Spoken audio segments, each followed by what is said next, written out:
Voilà, moi c'est Mamadou Lamine Sadio, donc je suis le coordinateur de Enfants CP, président de la cellule régionale Kongat de Sédhiou. Une ONG, ouais. Je suis président de l'ONG, je voulais dire le coordinateur de l'ONG Enfants CP et président de la cellule régionale du Kongat à Sédhiou. Donc, votre ONG est très impliquée dans la recherche de paix en Casamance. Quelle est la signification que vous donnez à cette marche aujourd'hui? Ah oui, une signification très importante car il faut dire qu'avant, c'est au niveau de la Casamance qu'on entend beaucoup la mobilisation de la société civile ou qu'on voit également. Et que je pense que la plateforme des femmes pour la paix en Casamance ont réussi vraiment de faire le problème de la Casamance ou bien la crise ou le conflit en Casamance vraiment une affaire nationale. Et c'est ça qui devrait être le cas normalement parce que c'est un conflit sénégalais en Casamance. Et il y a eu une mobilisation et j'ai remarqué que toutes les régions pratiquement ont répondu présentes à l'appel des femmes de la Casamance, à l'appel des femmes de la plateforme.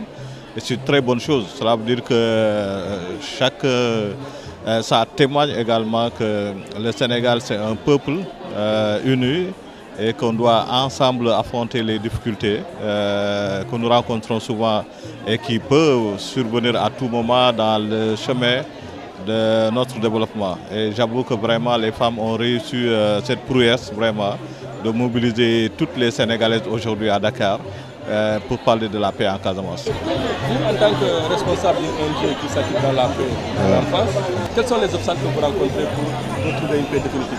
Oui, je pense que d'abord il faudrait qu'au niveau du MFDC, d'abord que le MFDC soit uni et soit un, et qu'il y ait un leader quand même qui va porter la parole pour ses pairs.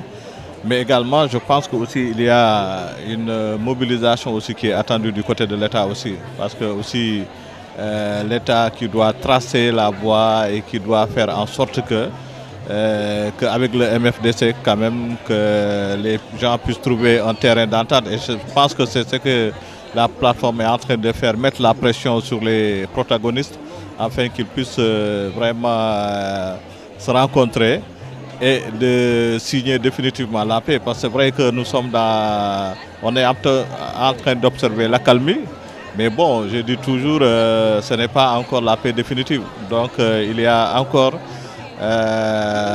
des soubresauts de temps en temps, il y a encore des discours divergents également. Et je crois qu'il faudrait qu'à travers cette manifestation quand même, que l'État et le MFDC voient comment les populations sénégalaises ont le désir vraiment d'aller à la paix, quoi. Parce que sans paix, il n'y aura pas de développement. Donc il faudrait qu'il y ait la stabilité. Et on sait qu'aujourd'hui, comme vous le savez également, avec tout ce qui se passe autour du Sénégal, il est bon que quand même au niveau interne qu'on règle ce problème-là. Voilà.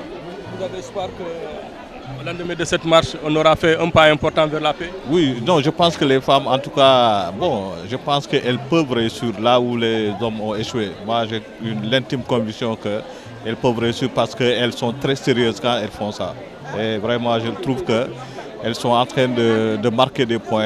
Et chapeau à la présidente des Maricham, Diédhiou quand même, et à toutes les femmes de la plateforme, à la région de Sédhiou, Madame Lalia Sambo également, toutes ces femmes que je vois tous les jours vraiment motivées, et elles le font vraiment de façon gratuite, je veux dire, parce qu'elles n'ont aucun intérêt là-dedans.